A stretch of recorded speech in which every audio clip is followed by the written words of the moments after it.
A customer bought from you once. Great. But why would they come back? Here's the mess. A lot of businesses think repeat customers come from having the best product. Sometimes they do. But that's not the whole story. Getting someone to buy once and getting them to buy again are two completely different problems.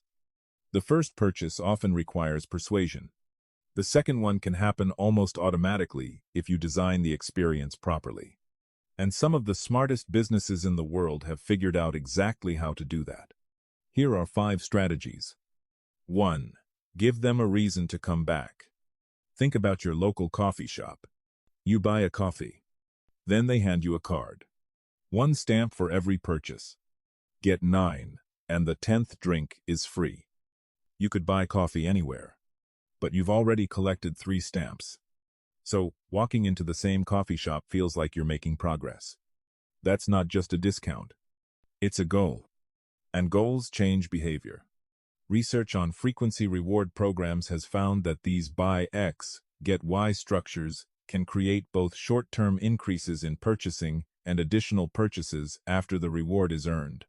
Starbucks took this idea much further with Starbucks Rewards. Instead of simply saying, "Come back and we'll give you a discount," the customer accumulates stars. There's a visible progression. And progression makes the next purchase feel like it's moving you somewhere. In 2026, Starbucks even expanded its U.S. program into 3 tiers: Green, Gold, and Reserve, turning loyalty into a progression system rather than just a discount mechanism. The psychology is simple. People like getting closer to rewards, as much as they like rewards. So if you want more repeat customers, ask yourself, what can I give them a reason to come back for? 2. Remove the reason they'd go somewhere else. Something about loyalty is, sometimes you just need to make coming back easier, and not necessarily make your product more exciting. Think about Amazon Prime. The genius strategy is that once you've paid for membership, shipping becomes less of a decision. The friction is lower because you already have a relationship with Amazon. And that matters because members don't have to think, "Should I order this from Amazon?"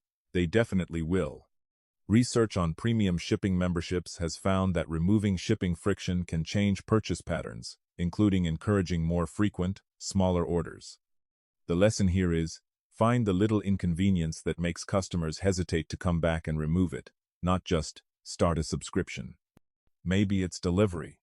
Maybe it's reordering. Maybe it's remembering preferences. Maybe it's having to explain their needs again. Maybe it's simply making the second purchase faster. Your first sale asks, "Can I convince you?" Your second sale should ask, "How easy can I make this?" 3. Make the second purchase feel personal. Here's where a lot of businesses miss something obvious. Your customer has already told you things. What they bought. What they looked at. What they liked. What they didn't buy. When they bought. How often they buy. So why does your marketing keep treating them like a stranger? Amazon is one of the clearest examples of this. Its recommendation and re-engagement systems use customer behavior to make the next shopping experience more relevant. Research examining Amazon Prime also identifies personalization and targeted re-engagement as tools used to win back customers who lapse. This isn't just about algorithms. Imagine you own a skincare business. Someone buys a cleanser. Don't send them another generic. 20% off everything. A better message might be, "You're probably running low by now. It's time for a refill. Here's the moisturizer that customers who bought your cleanser usually pair with it." Now the customer doesn't feel like they're being advertised to. It feels like you remembered them. That's the psychology. Personalization reduces the mental work of deciding. You're not asking, "What should I buy?" You're being shown, "Here's what makes sense for you." And the easier the next decision becomes, the easier the next purchase becomes. 4. Give them something to lose. This one sounds slightly strange. But think about memberships. You join a gym. You pay for the month. Now every time you go, you're getting value from something you've already paid for. The same basic principle appears in membership businesses like Amazon Prime.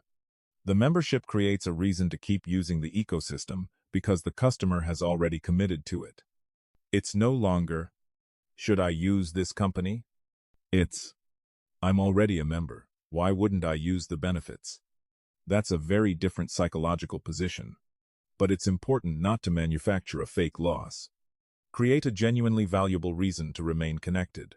Early access, member-only benefits, priority service, useful credits, exclusive experiences, convenience, community. The customer should feel, being a customer here is better than not being one. Not, they're trying to trap me. The moment the customer feels trapped, you've stopped building loyalty. You're building resentment. 5. Make the customer feel like coming back is part of who they are. This might be the most powerful one. People buy identities, as we now know. Think about someone who goes to the same specialty coffee shop every morning. Someone who always buys Nike. Someone who insists on Apple. Someone who knows exactly which restaurant they're going to every Friday. Eventually, the purchase isn't just a transaction. It becomes part of their routine, part of their identity, part of their life. And that's much harder for a competitor to steal. Because now you're not competing only against another product. You're competing against a habit. That's why brands invest so heavily in experiences, communities, rituals, and recognizable worlds. Starbucks, for example, has increasingly framed its loyalty strategy around engagement and experiences rather than simply traditional discounting. And there's an important distinction here. You don't manufacture loyalty by putting your logo everywhere. You create loyalty by giving people a reason to think, this is my place. That's when the customer stops asking, who should I buy from? And starts thinking, where do I normally get this? People return because the next purchase becomes rewarding, easy, relevant, valuable, or simply familiar. So, design the business so that coming back makes sense. Give them something to work toward. Remove the friction. Remember what they like. Make membership genuinely valuable. Build habits and identity around the experience. The most valuable customer is the person who doesn't have to be convinced again tomorrow, not necessarily the person who spends the most today. If you want more practical breakdowns on the psychology behind buying, loyalty, and business growth, follow Bizmess, like this video, and subscribe on YouTube and follow us on socials @bizmess.co. And if you're building a business, build a reason for the next sale to happen. That's the mess. I'll see you in the next one.